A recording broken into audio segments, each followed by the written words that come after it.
حسرت ہے یہ ان کا دیدار ہو، اور منزل ابھی منزلوں دور ہے، آمد مصطفیٰ پر یہ سارا جہاں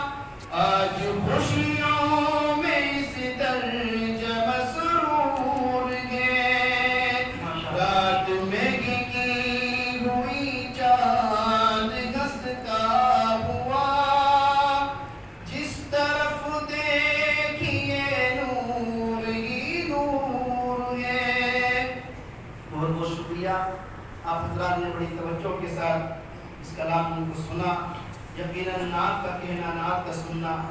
صحابہ کرام نعت پاک پیش کیا کرتے تھے، اور آپ صلی اللہ علیہ وسلم صحابہ کرام کی حوصلہ افزائی کیا کرتے تھے۔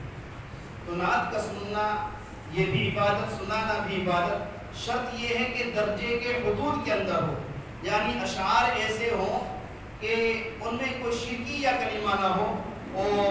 حدود کے اندر رہتے ہوئے اشعار کو ناپ توڑ کر کے بیان کیا گیا ہو، تو یقیناً وہ نعت بھی بخشش کا اور مغفرت کا ذریعہ بن سکتی ہے۔ بہرحال مدرسے کے طالب علم ہیں محمد انس حافظ یحییٰ کے صاحبزادے،